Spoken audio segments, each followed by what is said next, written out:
আমরা আগের দিনের ভিডিওতে দেখছিলাম যে কোনো ধরনের গুণ কতটা কম সময়ে এবং সহজ পদ্ধতিতে করা যায়। আজকের ভিডিওটি কিন্তু আরো বেশি তাৎপর্যপূর্ণ হতে যাচ্ছে, কারণ আজকের ভিডিওতে আমি দেখাতে যাচ্ছি যে কোনো বর্গ কতটা কম সময়ে কম সহজ পদ্ধতিতে করা যায়। আজকে কিন্তু আমরা এটা দেখতে যাচ্ছি, সুতরাং আজকের ভিডিওটি কিন্তু আরো বেশি ইম্পর্টেন্ট।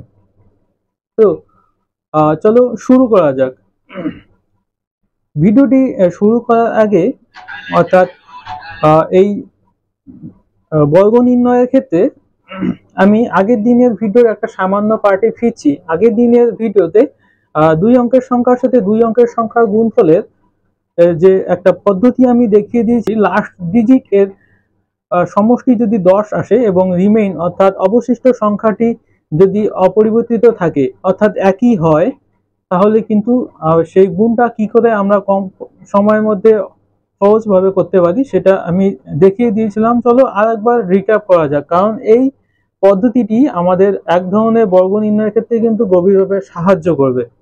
চলো একবার রিক্যাপ করা যাক, আর তোমরা যদি ওই ভিডিওটি না দেখে থাকো অবশ্যই ভিডিওটি দেখে আসবে।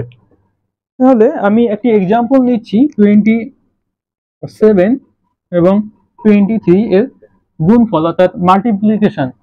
তো এখানে আমার যে শর্তগুলি রয়েছিল সেই শর্তগুলি হলো যে লাস্ট ডিজিট এর সমষ্টি কত 10 এবং রিমেইন অর্থাৎ অবশিষ্ট সংখ্যাটি কিন্তু একই অর্থাৎ 2। তাহলে এই ধরনের গুণ করার ক্ষেত্রে আমরা কি করব, আমরা এই 3 7 এদেরকে গুণ করে বসাবো। 3 7 কত হবে 21 হবে, এবং রিমেইন যে সংখ্যাটি আছে 2 এবং এই সংখ্যাটিকে পরবর্তী সংখ্যা দিয়ে গুণ করব, অর্থাৎ 3 2 2 এর সাথে 3 গুণ করব, পরবর্তী সংখ্যা দিয়ে গুণ করব, 2 এর সাথে 3 গুণ করব, তাহলে 3 দুগুণে কত আসবে 6, অর্থাৎ আমাদের রেজাল্ট কত আসবে 6 2 1। তো এই গুণফলের এই ট্রিকের সাহায্যে আমরা বর্গ নির্ণয়ের একটা পার্ট অর্থাৎ এক ধরনের বর্গ নির্ণয় আমরা কিন্তু করতে পারি। কিরকম আমি দেখাচ্ছি। ধরে নাও 25 এর যদি গুণ করতে যাই, তোমরা দেখবে যে এইখানে যে শর্তটাই ছিল যে লাস্ট ডিজিটের সমষ্টি 10 এবং রিমেইন সংখ্যাটি একই, এখানে কিন্তু সেটাই হচ্ছে যে লাস্ট ডিজিট 5 5 এর সমষ্টি 10 আসতেছে এবং রিমেইন সংখ্যাটি কিন্তু 2 আসছে, অর্থাৎ একই। তাহলে এই গুণটাও কি আমরা সেই নিয়মে করতে পারি না? অবশ্যই করতে পারি। তাহলে দেখো এটা কত আসবে 5 5 25 এবং 2 কে তার পরবর্তী সংখ্যা অর্থাৎ 3 দিয়ে গুণ করব, তাহলে 3 দুগুণে কত আসবে 6। দেখো এটা তো গুণফলের নিয়মে করলাম অবশ্যই, কিন্তু এটা কি একটি বর্গ সংখ্যা নয়? 625 এটা অবশ্যই একটি বর্গ সংখ্যা, যাকে আমরা লিখতে পারি 25 তার স্কয়ার। অর্থাৎ গুণফলের এই নিয়মের সাহায্যে আমরা এক ধরনের বর্গ নির্ণয় করতে পারি। কোন ধরনের বর্গ নির্ণয় করতে পারি? যদি লাস্ট ডিজিট কি হয়, লাস্ট ডিজিট 5 হয়, সেই ধরনের বর্গ নির্ণয় কিন্তু আমরা করতে পারি। আমরা যে ট্রিকটা শিখলাম যে কোন ধরনের বর্গ আমরা করতে পারবো এই নিয়মের সাহায্যে, যদি লাস্ট ডিজিট কত হয় 5 হয়, তাদের কিন্তু বর্গ আমরা এই ট্রিক্সের মাধ্যমে বার করতে পারবো। তাহলে চলো একটা তো করেই দেখাইলাম, বাকিগুলো কয়েকটা ট্রাই করা যাক। ধরে নাও 35 এর বর্গ নির্ণয় আমরা কিভাবে করব? একই রকম 5 এর বর্গ 25 এবং 3 কে তার পরবর্তী সংখ্যা 4 দিয়ে গুণ করবো, তাহলে 3 4 কত আসবে 12। এরপর 45 একইভাবে তোমরা করতে থাকো, 5 5 25, 4 কে পরবর্তী সংখ্যা কত 5, তাহলে 4 5 20, তাই নয় কি? দেখো কতটা সিম্পলি না? তাহলে আমরা লাস্ট ডিজিট 5 হলে তার বর্গ কিভাবে নির্ণয় করব সেটা শিখে গেলাম। কিন্তু সব সময় তো 5 নাও হতে পারে, তাই না? বাকি অন্য সমস্ত ডিজিট রয়েছে, তো সেই সমস্ত সংখ্যার ক্ষেত্রে বর্গ নির্ণয় আমরা কিভাবে করব চলো সেটা শিখি। তো সেই সমস্ত সংখ্যার বর্গ নির্ণয়ের ক্ষেত্রে আমি দুইটা পার্টে ব্রেক করে নিচ্ছি, একটা হচ্ছে 50 বেস, একটা হচ্ছে 100 বেস। তো 50 বেস কি আর 100 বেসই বা কি সেটা আমরা আস্তে আস্তে শিখবো। তো 50 বেস অর্থাৎ 50 তার স্কোয়ার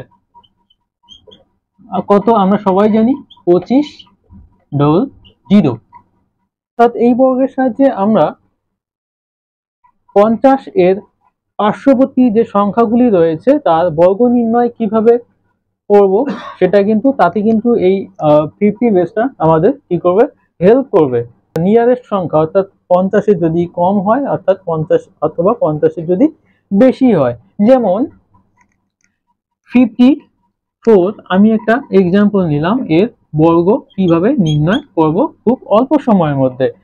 সবার প্রথমে আমরা দেখব যে এটি 50 এর থেকে কত বড়। আমরা সবাই জানি +4। তো কি করব, সবার প্রথমে এই 4 এর বর্গ লিখবো। 4 4 কত আসবে 16।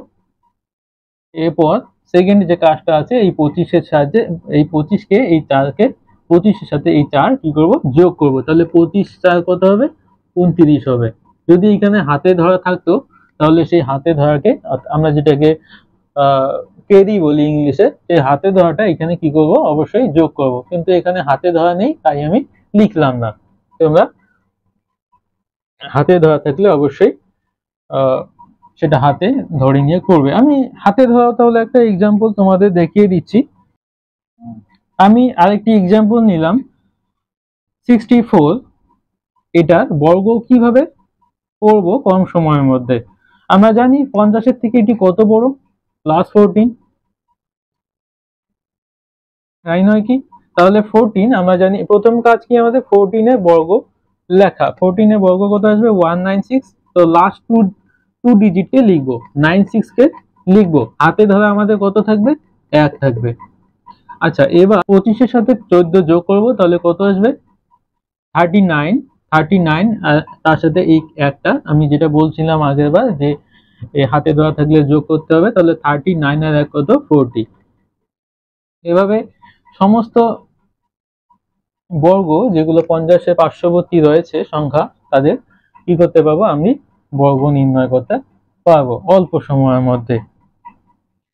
আচ্ছা এটা তো 50 এর থেকে বেশি। যদি 50 এর থেকে নিচে নামি, ধরে নিলাম 48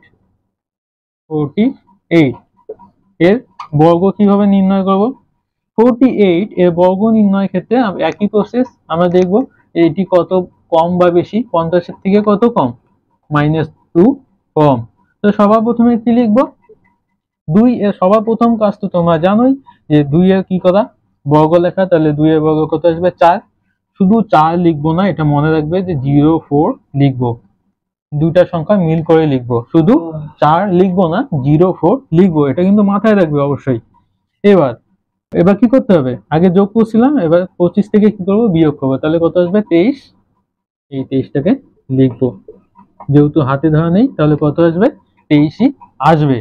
ওকে, তো এইভাবে তোমরা 50 বেসের মাধ্যমে 26 থেকে 75 পর্যন্ত সমস্ত বর্গ নির্ণয় করতে পারবে এই প্রসেসের মাধ্যমে। কিন্তু তার জন্য অবশ্যই কিন্তু তোমাদের 1 থেকে 25 পর্যন্ত বর্গ মুখস্থ করে রাখতে হবে, তাহলেই এই সমস্ত বর্গ খুব অল্প সময়ের মধ্যে যত বড়ই হোক না কেন তোমরা 75 পর্যন্ত এই সমস্ত বর্গ এইভাবে এই প্রসেসে বার করতে পারবে। তো তোমরা আরো কয়েকটা উদাহরণ নিয়ে বাড়িতে ট্রাই করবে অবশ্যই। এবার চলে আসি যে 100 বেস। 100 বেসের মাধ্যমে কিভাবে করব, তাহলে শুরু করা যাক। অর্থাৎ 75 থেকে যে পরবর্তী সংখ্যাগুলি রয়েছে তাদের বর্গ নির্ণয় আমরা কিভাবে করব। তাদের বর্গ নির্ণয়ের সময় আমরা 100 বেসকে ইস্তেমাল করব, অর্থাৎ 100 বেসের মাধ্যমে করব। তাহলে চলো শুরু করা যাক যে 75 এর পরবর্তী সংখ্যাগুলি বর্গ 100 বেসের মাধ্যমে কিভাবে করব। তাহলে আমরা 75 এর পরবর্তী সংখ্যাগুলির বর্গ কিভাবে বার করব সেটা 100 বেস দিয়ে করব। আচ্ছা 100 বেস দিয়ে কিভাবে করব, আমরা সবাই জানি 100 এর স্কয়ার কত 1 4টা 0। এই 100 বেসের সাহায্যে আমরা 75 থেকে পরবর্তী সংখ্যাগুলির বর্গ নির্ণয় করব। তাহলে আমি ধরলাম 97 এর বর্গ কিভাবে নির্ণয় করব। দেখো এটা কি 100 থেকে কত কম, অনেকটা একই রকম, শুধু মনে রাখবে 100 থেকে এটি কত কম, 3 কম, -3। তাহলে প্রথম কাজ কি ছিল, 3 এর বর্গ এখানে লেখা, 3 দিকে কত আসবে, 0,9।